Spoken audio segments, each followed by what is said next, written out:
evolution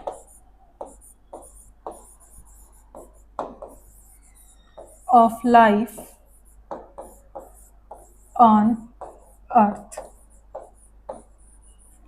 In this chapter, we will study how universe has formed and earth has formed, and then कैसे कैसे life हमारी अर्थ के ऊपर evolve हुई है, कैसे सबसे पहला लिविंग सेल अर्थ के ऊपर डेवलप हुआ है, और फिर कैसे उस लिविंग सेल से हम आज जो ह्यूमंस रह रहे हैं वो इवॉल्व हुए हैं. इस चैप्टर में हम ये पढ़ेंगे the chain of genesis. Chain of genesis मतलब सिंथेसिस.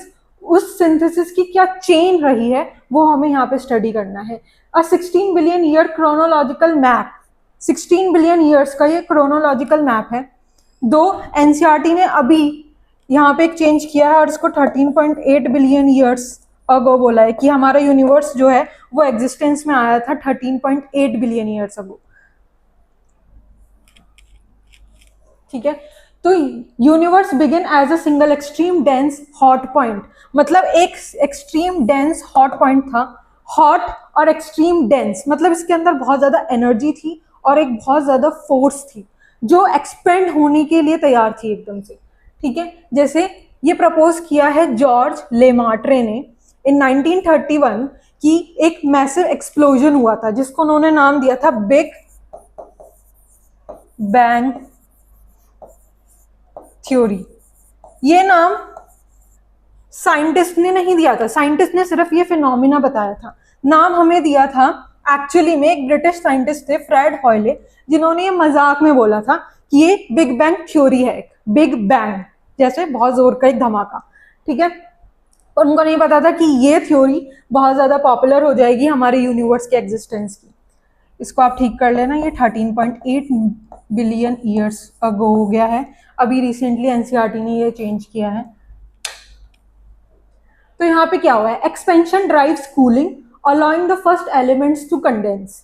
यहाँ पे हमारा बिग बैंग हुआ जो कि एक बहुत डेंस हॉट पॉइंट था. यहाँ पे बहुत ज्यादा इंटेंस एनर्जी थी जो एक्सप्लोड हुई तो यहाँ पे हमारा टेम्परेचर काफी हाई था. धीरे धीरे हमारे यूनिवर्स का एक्सपेंशन हुआ और एक्सपेंशन होने की वजह से यहाँ पे पार्टिकल्स बहुत ज्यादा हाई एनर्जी में थे. फिर उन्होंने अपनी एनर्जी डेसिपिएट की तो टेम्परेचर धीरे धीरे कूल डाउन हो गया और हमारा यूनिवर्स एक्सपेंड हुआ. उस एक्सपेंशन के साथ हमारे पास यहाँ पे हाइड्रोजन और हीलियम आया. ठीक है, सबसे पहले एलिमेंट्स.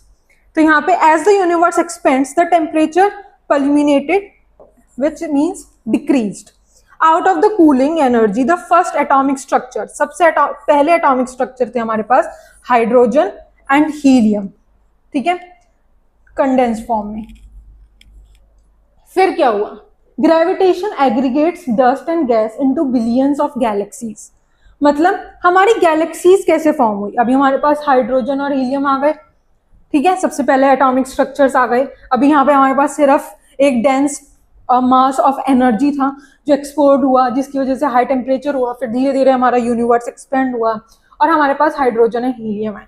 अब इनसे हमारी गैलेक्सीज और हमारा प्रेजेंट डे सोलर सिस्टम और फिर अर्थ कैसे बनी, ये हमारी एक नेबुलर थ्योरी है. उसमें हमें बताया है कि क्या हुआ, यहाँ पे हमारे गैसियस क्लाउड्स थे, सारा कुछ क्लाउड जैसा था, कॉस्मिक डस्ट और गैसेस मिलके इन्होंने हमारा गैसियस क्लाउड्स बनाए थे.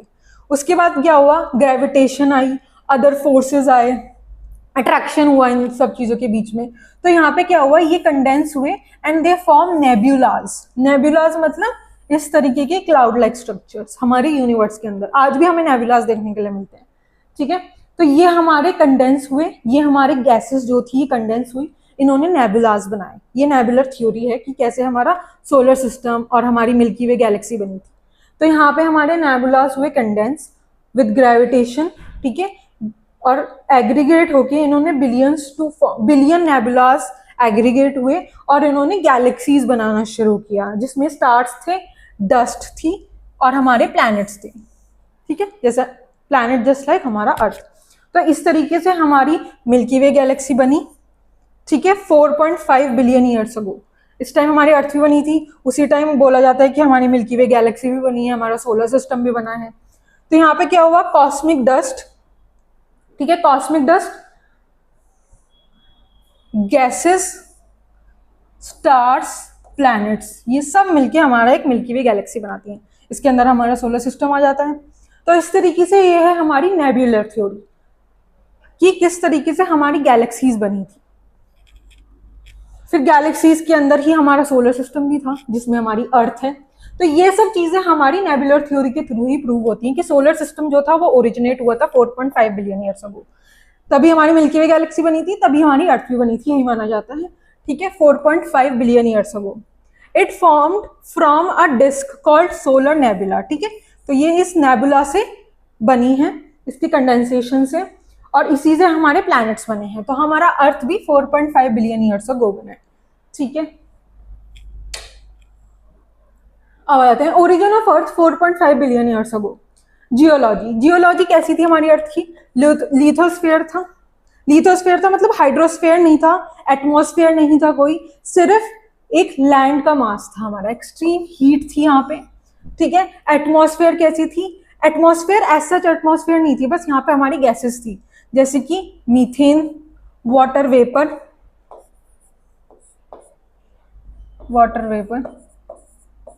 ठीक है, फिर हमारा कार्बन डाइऑक्साइड और अमोनिया। ठीक है, तो ये इंपॉर्टेंट गैसेस थी हमारी, water vapour, methane, ammonia and carbon dioxide. Missing element oxygen नहीं थी, इसलिए जो हमारी प्रिमिटिव अर्थ है वहां पे एटमॉस्फेयर कैसी थी? रिड्यूसिंग थी। ठीक है, क्योंकि हमारे पास ऑक्सीजन नहीं थी तो हमारी अर्थ की एटमॉस्फेयर रिड्यूसिंग थी। फिर इसके बाद जब ऑक्सीजन आनी शुरू हुई थी तो अर्थ की एटमॉस्फेयर हमारी ऑक्सीडाइजिंग हो गई थी। वाटर, हाइड्रोस्फेयर नहीं था, किसी भी फॉर्म में वाटर नहीं था, सिर्फ वाटर वेपर थी हमारे पास।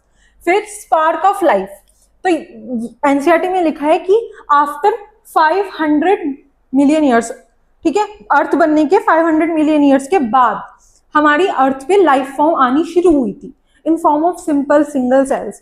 ठीक है, तो हमारी लाइफ जो शुरू हुई थी अर्थ पे वो हमारी 4 बिलियन ईयर्स अगो शुरू हुई थी। इस हिसाब से यहाँ से हम बैकवर्ड अगर इससे हम फॉरवर्ड जाएंगे 500 मिलियन ईयर्स तो हमारा 4 बिलियन ईयर्स अगो हो जाएगा। ठीक है, तो यहाँ पे हमारी अर्थ का स्पार्क हुआ था, मतलब सबसे पहली लाइफ फॉर्म या सबसे पहली सेल्स हमारे 4 बिलियन ईयर्स अगो आई थी। तो अर्थ बनी थी 4.5 बिलियन ईयर्स अगो और अर्थ पे लाइफ सबसे पहले हमारी 4 बिलियन ईयर्स अगो बनी थी। तो यहाँ पे अब यहाँ पे हमारी जियोलॉजी कैसी होगी अर्थ की? प्लैनेटरी कूलिंग, अर्थ की कूलिंग हो गई थी, यहाँ पे बहुत ज्यादा टेम्परेचर था, यहाँ पे कूलिंग हो गई थी। एटमॉस्फेरिक हो गया था, dynamic, chemical reactions taking place. ठीक है, अब काफी ज्यादा डायनामिक एटमॉस्फेयर हो गया था, ये जो सारी गैसेज हैं हमारी ये रिएक्ट करके एक अलग अलग ऑर्गेनिक, इनऑर्गेनिक सब्सटेंसेस बनाने लग गई थी। ठीक है, मिसिंग एलिमेंट, मिसिंग एलिमेंट अभी भी जब लाइफ फॉर्म आनी शुरू हुई है एकदम से हमारा अर्थ का एटमॉस्फेयर जो था वो ऑक्सीडाइजिंग नहीं हो गया था। ऑक्सीडाइजिंग तो वो बाद में हुआ था जब हमारी लाइफ फॉर्म्स बननी शुरू हो गई थी, उन्होंने ही अर्थ के एटमॉस्फेयर को ऑक्सीडाइजिंग बनाया था। तो जब हमारी पहली लाइफ फॉर्म बनी है तो उस टाइम पे भी ऑक्सीजन एब्सेंट है। ठीक है, अभी उस टाइम पे भी हमारे रिड्यूसिंग ही एटमॉस्फेयर, धीरे धीरे इन्होंने इन ऑर्गेनिजम्स ने आके ही ऑक्सीजन को प्रोड्यूस किया है। वाटर की बात करें तो हाइड्रोस्फीयर था ओशंस की फॉर्म में। ठीक है, तो take away when earth originated it contained only a lithosphere and atmosphere. Atmosphere is also only containing water vapour, methane and ammonia and carbon dioxide. The hydrosphere prerequisite for life had to be manufactured. Prerequisite for life मतलब कि life form जो है सबसे पहले हमारी water में शुरू हुई थी, ओशंस में शुरू हुई थी। ठीक है, तो वो उसका प्रीरिक्विजिट हो गया, तो यहाँ से हमारी लाइफ फॉर्म शुरू हुई थी। पर हाइड्रोस्फीयर अर्थ पे था नहीं जब अर्थ बनी थी, बाद में वो मैन्युफैक्चर हुआ है। ठीक है, अब आते हैं solar radiation act as a catalyst. मतलब जो सोलर रेडिएशन थी, सोलर रेडिएशन हमारी किस फॉर्म में थी? UV rays. ठीक है, यूवी रेज की फॉर्म में हमारे पास सोलर रेडिएशन थी जो एक कैटलिस्ट की तरह काम कर रही थी अर्थ के एटमॉस्फेयर में कुछ भी रिएक्शंस लाने के लिए। ठीक है, तो हमारी यहाँ पे यूवी रेज निकल रही हैं, यहाँ पे हमारे पास वाटर वेपर है जो कि मैंने बताया था कि प्रिमिटिव अर्थ में कौन कौन सी गैसेस प्रेजेंट थी, तो वाटर वेपर प्रेजेंट थी। वाटर वेपर के लिए यूवी रेज जो थी वो सोर्स ऑफ एनर्जी था।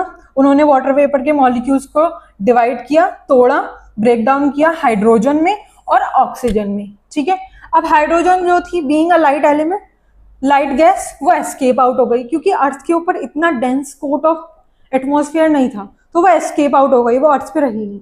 बची हमारे पास ऑक्सीजन, क्योंकि ये हैवी थी, तो इसने क्या किया, इसने किया रिएक्शन,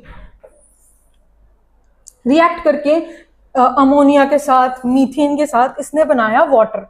ठीक है, वाटर जो कि कंडेंस हो गया in the form of clouds. साथ में ऑक्सीजन ने हमारा ओजोन भी बनाया था इसी टाइम, तो यहाँ पे ओजोन लेयर की फॉर्मेशन भी शुरू हो गई थी। ठीक है, तो यहाँ पे क्या हुआ कि ऑक्सीजन ने अमोनिया के साथ रिएक्ट करके वाटर बनाया, यहाँ पे ऑक्सीजन ने मीथेन के साथ रिएक्ट करके वाटर बनाया, और यहाँ पे हमारी क्लाउड्स फॉर्मेशन होने शुरू हो गए। अब क्लाउड्स जब फॉर्म हो गए और टेम्परेचर होने लग गया डिक्रीज, तो ये हो गए कंडेंस, और धीरे धीरे ये इतना ज्यादा फॉर्मेशन हो गया क्लाउड्स का कि ये कंडेंस होकर प्रेसिपिटेट होने लग गया, और यहाँ पे बारिश होने लगी, जिसको हम टॉरेंशियल रेन कहते हैं। तो ये जो बारिश थी, ये कोई 1-2 दिन की या 1-2 महीनों की बारिश नहीं थी, ये बहुत सालों की बारिश थी, जिसकी वजह से हमारा आज की डेट में जो ओशंस हैं, ओशन फॉर्मेशन जो थी, जहाँ से लाइफ फॉर्म बननी शुरू हुई थी, वो बने। ठीक है, तो ये जो रेन थी ये हमारी बहुत सालों तक चली, और जो भी हमारे अर्थ के ऊपर क्रेटर्स थे, जो भी डिप्रेशंस थे, उनको इसने फिल कर दिया और ओशंस में फॉर्म कर दिया। ठीक है, as the temperature cooled, the newly synthesized water vapor fell as relentless rain, filling the planetary depressions to form up the first oceans. ठीक है, तो सबसे पहले ओशंस हमारे इस तरीके से बने, ये समझ में आ गया। तो क्या हुआ था कि यहाँ पे हमारी प्रिमिटिव अर्थ में हमारी ये सारी गैसेस थी। ठीक है, और यहाँ पे हमारा रिड्यूसिंग एटमॉस्फेयर था अर्थ का, तो और अभी हमारे पास ओशंस नहीं थे, तो हमें सबसे पहले क्या बनाना है, ओशंस बनाने हैं, क्योंकि लाइफ फॉर्म कहाँ से बननी शुरू होगी, ओशन से बननी शुरू होगी। तो क्या हुआ, ये जो हमारा वाटर वेपर था, इसके ऊपर किसने एक्ट किया, हमारे यूवी रेडिएशन से। तो यूवी रेडिएशन क्या है, सोर्स ऑफ एनर्जी है हमारे लिए। यहाँ पे इन्होंने इसको स्ट्राइक किया वाटर वेपर के मॉलिक्यूल को, और इसको हाइड्रोजन और ऑक्सीजन में डिवाइड कर दिया, तोड़ दिया, ब्रेक डाउन कर दिया। अब हाइड्रोजन बीइंग लाइट, ये एस्केप आउट हो गई, क्योंकि अर्थ के ऊपर कोई डेंस एटमॉस्फेयर का कवर तो था नहीं। ठीक है, ये एस्केप आउट हो गई, बची हमारे पास ऑक्सीजन। अब ये ऑक्सीजन बची, दूसरी और गैसेस थी हमारे एटमॉस्फेयर में, जैसे कि अमोनिया और हमारा मीथेन। अमोनिया के साथ ऑक्सीजन ने रिएक्ट करके हमारा यहाँ पे भी वाटर बना दिया, और यहाँ पे भी रिएक्ट करके वाटर बना दिया। ये यहाँ पे टेम्परेचर का कूलिंग हुआ, और हमारी यहाँ पे टॉरेंशियल रेनफॉल हुई। ठीक है, जो कि हमारी बहुत सालों तक चली थी, और साथ में हमारे ऑक्सीजन ने ओजोन बनाना भी शुरू कर दिया था। अब आते हैं यहाँ पे, तो ये क्या है, hydrosphere incubates the first biological architecture. की हाइड्रोस्फीयर में सबसे पहले बायोलॉजिकल आर्किटेक्चर, मतलब यहाँ से ये हमारा एक आर्किटेक्चर था जहाँ से बायोलॉजिकल डेवलपमेंट होनी शुरू हुई थी। तो ओरिजिन ऑफ लाइफ कब शुरू हुई है अर्थ के ऊपर, 4 billion years ago, which is exactly 500 million years after the formation of earth.